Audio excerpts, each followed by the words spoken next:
Good morning and नमस्कार दोस्तों, स्वागत है आप सभी का आपके अपने YouTube channel GK search engine पर। आज है 19 दिसंबर और 19 दिसंबर से रिलेटेड राजस्थान करंट अफेयर्स के जितने भी इम्पोर्टेंट क्वेश्चन हैं उन सभी को हम इस वीडियो में डिस्कस करने वाले हैं। तो पूरा वीडियो बहुत ध्यान से देखना और वीडियो के एंड में मैं आपसे क्वेश्चन पूछूंगा जिसका आंसर आपको कमेंट बॉक्स में देना है। कल के वीडियो में मैंने आपसे क्वेश्चन पूछा था जो था राजस्थान में गत 5 वर्षों में हुए पेपर लीक के मामलों की जांच के लिए एसआईटी का गठन करने का निर्णय किसने लिया है। तो राजस्थान में नवनियुक्त मुख्यमंत्री भजन लाल शर्मा के द्वारा यह निर्णय लिया गया है, यानी कि बी ऑप्शन इसका बिल्कुल सही था।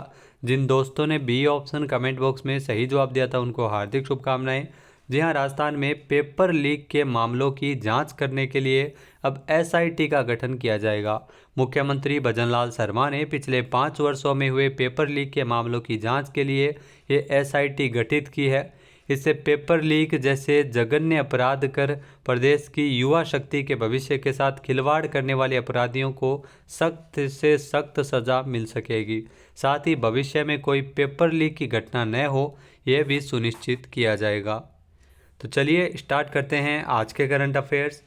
पहला क्वेश्चन है, राजस्थान में 16वीं विधानसभा में प्रोटेम स्पीकर के रूप में किसे नियुक्त किया गया है।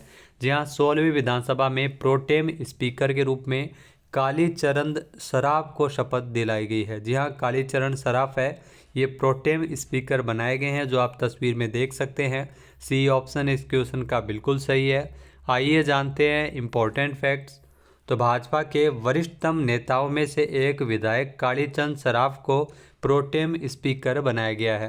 18 दिसंबर को इनको शपथ राज्यपाल कलराज मिश्र के द्वारा दिलाई गई थी। राज्यपाल इसमें शपथ दिलाता है। यहाँ राज्यपाल कलराज मिश्र के द्वारा इनको शपथ दिलाई गई थी और कालीचंद सराफ इस बार भी जयपुर की मालवीय नगर सीट से चुनाव जीतकर आए हैं। खास बात यह है कि ये 7वीं बार विधायक बने हैं। यहाँ से विधायक कालीचंद सराफ को प्रोटेम स्पीकर बनाए जाने के साथ ही 3 वरिष्ठतम विधायकों का एक पैनल भी गठित किया गया है, जिसमें विधायक दयाराम परमार, डॉक्टर किरोड़ी लाल मीणा और प्रताप सिंह सिंघवी के नाम शामिल है। भारत के संविधान के अनुच्छेद 180 के तहत राज्यपाल के पास सदन का प्रोटेम स्पीकर नियुक्त करने की शक्ति है, वो राज्यपाल की होती है। जब सदन नए स्पीकर की चुनावी प्रक्रिया हो जाती है और सदन को नया स्पीकर मिल जाता है, उसके बाद ये पद समाप्त हो जाता है, यानी ये अस्थायी पद होता है प्रोटेम स्पीकर। प्रोटेम स्पीकर का काम होता है नवनिर्वाचित विधायकों को शपथ दिलाना। नेक्स्ट है, हाल ही में नई दिल्ली में आयोजित खेलो इंडिया पैरा गेम्स 2023 में राजस्थान ने कुल कितने पदक जीते हैं।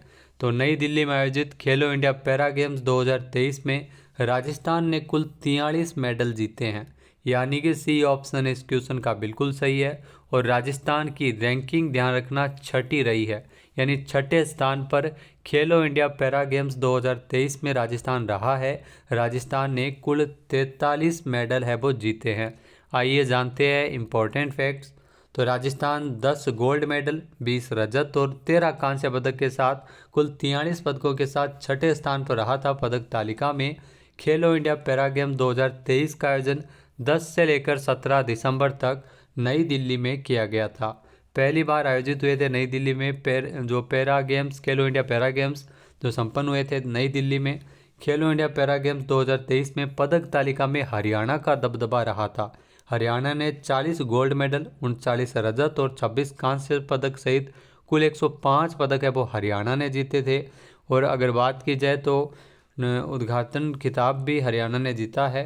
इसके अलावा उत्तर प्रदेश 25 गोल्ड मेडल, 23 रजत और 14 कांस्य के साथ 62 पदकों के साथ दूसरे स्थान पर था।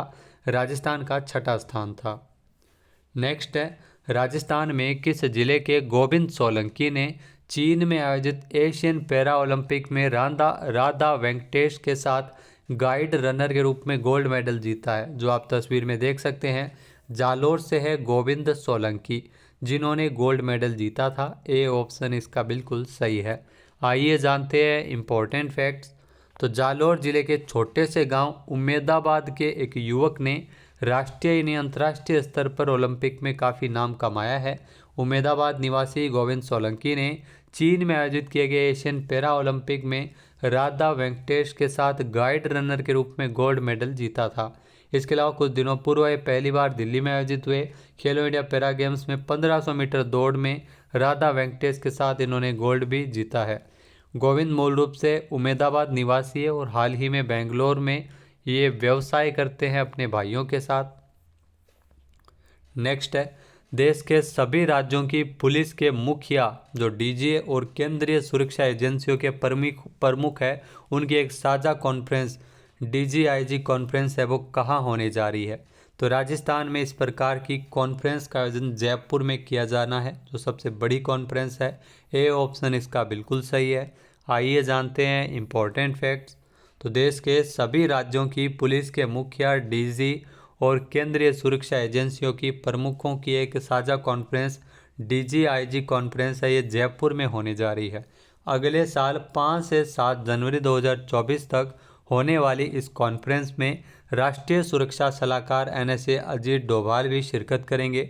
सभी राज्यों के डीजी और केंद्रीय सुरक्षा एजेंसियों के प्रमुखों की कॉन्फ्रेंस डीजीआईजी कॉन्फ्रेंस है, जो जयपुर में होगी। इसमें पीएम मोदी और केंद्रीय गृह मंत्री अमित शाह भी आएंगे। उनके साथ साथ राष्ट्रीय सुरक्षा सलाहकार अजीत डोभाल भी इस कॉन्फ्रेंस में शामिल होंगे। ये कॉन्फ्रेंस 5, 6 और 7 यानी 3 दिन तक जालाना स्थित RIC है, राजस्थान इंटरनेशनल सेंटर में इसका आयोजन किया जाएगा। नेक्स्ट क्वेश्चन है, पर्यावरण, वन एवं जलवायु परिवर्तन मंत्रालय भारत सरकार की ओर से 5 दिवसीय पुनश्चर्या प्रशिक्षण का आयोजन कहाँ किया गया है? जहाँ इस प्रशिक्षण का आयोजन है वो आफरी जोधपुर में किया गया है। सी ऑप्शन यहाँ पर बिल्कुल सही है। आइए जानते हैं इम्पोर्टेंट फैक्ट्स। तो पर्यावरण, वन एवं जलवायु परिवर्तन मंत्रालय भारत सरकार की ओर से शुष्क वन एवं अनुसंधान संस्थान आफरी जोधपुर में, ध्यान रखना आफरी जोधपुर में, भारतीय वन सेवा अधिकारियों के लिए जो 5 दिवसीय पुनश्चर्या प्रशिक्षण integrated approach for sustainable development of fragile desert ecosystem, इस विषय पर इसे आयोजित किया गया है। इस प्रशिक्षण को, इसका आयोजन 18 दिसंबर से किया जा रहा है। प्रशिक्षण कार्यक्रम में देश भर के 13 कैडर के 26 वन सेवा के अधिकारी भाग ले रहे हैं। नेक्स्ट क्वेश्चन है, नाबार्ड की ओर से जयपुर के जवाहर कला केंद्र में पधारो मारे शिल्प ग्राम जो राष्ट्रीय प्रदर्शनी कब आयोजित की जाएगी? नाबार्ड की ओर से इस प्रदर्शनी का आयोजन 21 से लेकर 26 दिसंबर तक किया जाएगा। ए ऑप्शन यहाँ पर बिल्कुल सही है। आइए जानते हैं इम्पोर्टेंट फैक्ट्स। तो राष्ट्रीय कृषि और ग्रामीण विकास बैंक नाबार्ड की ओर से जवाहर कला केंद्र जयपुर में 21 से 26 दिसंबर तक पधारो मारे शिल्प ग्राम जो राष्ट्रीय प्रदर्शनी आयोजित की जाएगी, जिसमें देश भर से हस्तशिल्पी और दस्तकार अपने अपने उत्पादों की प्रदर्शनी करेंगे। नाबार्ड राजस्थान के मुख्य महाप्रबंधक डॉक्टर राजीव सिवास ने एक बयान में बताया कि देश भर के हस्तशिल्पियों और दस्तकारों के उत्पाद आम जन तक पहुंचाने, स्थानीय कलाओं को बढ़ावा देने के लिए ये नाबार्ड है वो पहल कर रहा है।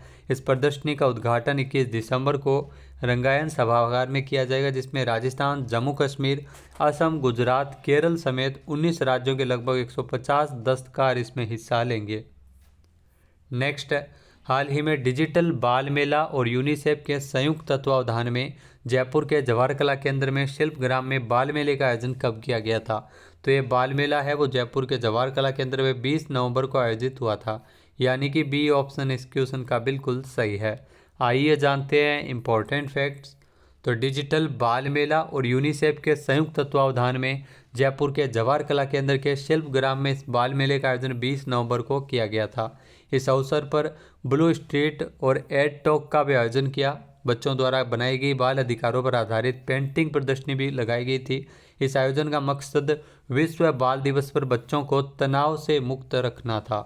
हर साल 20 नवंबर को यह मनाया जाता है। इसका मुख्य उद्देश्य बच्चों को शिक्षा और उनके अधिकारों के प्रति जागरूक करना है। भारत में ध्यान रखना 14 नवंबर को बाल दिवस मनाते हैं, जबकि हर साल जो विश्व बाल दिवस अगर बात की जाए तो ये 20 नवंबर को मनाया जाता है, राष्ट्रीय स्तर पर 14 नवंबर। नेक्स्ट है, विश्व जल आयोग स्वीडन के साथ 3 दिवसीय अंतर्राष्ट्रीय जल सम्मेलन का आयोजन कहाँ किया गया था? तो ये अंतर्राष्ट्रीय जल सम्मेलन ये उदयपुर में आयोजित हुआ था, यानी कि ए ऑप्शन यहाँ पर बिल्कुल सही है। आइए जानते हैं इम्पोर्टेंट फैक्ट्स। तो स्वीडन के संयुक्त तत्वावधान में ये 3 दिवसीय विश्व जल सम्मेलन 2000 जो विश्व जल सम्मेलन का आयोजन किया गया था 20 और 22 नवंबर को। ध्यान रखना 20 और 22 नवंबर को विद्यापीठ के एग्रीकल्चर महाविद्यालय उदयपुर के सभागार में इसका आयोजन हुआ था। इसका शुभारंभ जल पुरुष डॉक्टर राजेंद्र सिंह के द्वारा किया गया था। तकनीकी क्षेत्र में देश विदेश से आए 100 से अधिक विषय विशेषज्ञों ने जो जल प्रबंधन, जल संरक्षण और पुनरुद्धार से जुड़े जो महत्वपूर्ण तथ्यों, स्थितियों और समस्या समाधान और आगामी कार्य योजना पर मंथन किया था। नेक्स्ट क्वेश्चन है, खाद्य पदार्थों में मिलावट के मामलों में भारत का कौन सा शहर पहले स्थान पर है? तो ये आपको ताज्जुब होगा कि हैदराबाद है जो खाद्य पदार्थों से मिलावट के मामलों में भारत में सबसे पहले स्थान पर है। यहाँ पर सबसे ज़्यादा मामले सामने आए हैं। ए ऑप्शन इसका बिल्कुल सही है। आइए जानते हैं इम्पोर्टेंट फैक्ट्स। तो एनसीआरबी के आंकड़ों के अनुसार खाद्य पदार्थों में मिलावट के मामलों में हैदराबाद है वो भारत में पहले स्थान पर है, जहां पर 2022 में कुल 291 में से 246 मामले हैं वो दर्ज किए गए थे मिलावट से संबंधित। 2022 में भारत के 19 प्रमुख शहरों में खाद्य पदार्थों में मिलावट के कुल 291 मामले हैं वो सामने आए हैं। मिलावटी भोजन से सार्वजनिक स्वास्थ्य को होने वाले खतरों के बावजूद इन मामलों में आरोपियों को जो मिलावट इकाइयों में कार्य करने वाले नाबालिग भी इसमें शामिल नहीं है। नेक्स्ट है, पीएम मोदी ने दुनिया के सबसे बड़े मेडिटेशन सेंटर का उद्घाटन किस शहर में किया है? तो हाल ही में पीएम मोदी के द्वारा यह दुनिया का सबसे बड़ा मेडिटेशन सेंटर जिसका उद्घाटन किया गया था वाराणसी में। बी ऑप्शन इसका बिल्कुल सही है। आइए जानते हैं इम्पोर्टेंट फैक्ट्स। तो प्रधानमंत्री नरेंद्र मोदी ने अपने संसदीय क्षेत्र वाराणसी में कई लाभकारी परियोजनाओं का उद्घाटन और शिलान्यास किया था। इसी कड़ी में पीएम मोदी ने दुनिया के सबसे बड़े मेडिटेशन सेंटर जो स्वरवेद महामंदिर का उद्घाटन भी किया था। यह एक 7 मंजिला मेडिटेशन सेंटर है जो दुनिया में सबसे बड़ा है, तो इसलिए आपको याद रखना जरूरी है। इसके अलावा नवनिर्मित स्वरवेद महामंदिर जो 3 लाख वर्ग फीट में फैला है और इस सेंटर में एक साथ 20,000 लोग हैं वो योग सेशन में भाग ले सकते हैं। तो ये दुनिया का सबसे बड़ा मेडिटेशन सेंटर है जिसका उद्घाटन किया गया है वाराणसी में पीएम मोदी के द्वारा। अब बात करते हैं आज के हमारे क्विज के, जिसका आंसर आपको कमेंट बॉक्स में देना है। तो आज का क्विज है, राजस्थान के किस जिले को प्रदेश के पहले स्नेक पार्क की सौगात मिल जाएगी? एक बार फिर से सुनिएगा, राजस्थान के किस जिले को प्रदेश के पहले स्नेक पार्क की सौगात मिल जाएगी? इसका सही आंसर आपको कमेंट बॉक्स में देना है। और अगर ये वीडियो आपको पसंद आए तो इसे लाइक और शेयर करना बिल्कुल न भूलिएगा। चैनल पे नए हैं, सब्सक्राइब नहीं किया है तो अभी सब्सक्राइब बटन पे क्लिक करें। इस वीडियो की जो पीडीएफ फाइल है वो आप वीडियो के डिस्क्रिप्शन बॉक्स से डाउनलोड कर सकते हैं और इस क्वेश्चन का आंसर आप वोट करके भी कर सकते हैं। इसके अलावा दोस्तों, आपको इस चैनल के माध्यम से अलग अलग प्रकार की जो योजनाएं राजस्थान में लागू होगी, चाहे वो केंद्र सरकार की हो, उनके बारे में आपको अलग अलग वीडियो है वो प्रोवाइड करवाए जा रहे हैं। जो आपकी जानकारी आपके एग्ज़ाम की दृष्टि से महत्वपूर्ण है, उन्हीं को संप्रेषित किया जा रहा है। जय हिंद, जय भारत, जय राजस्थान।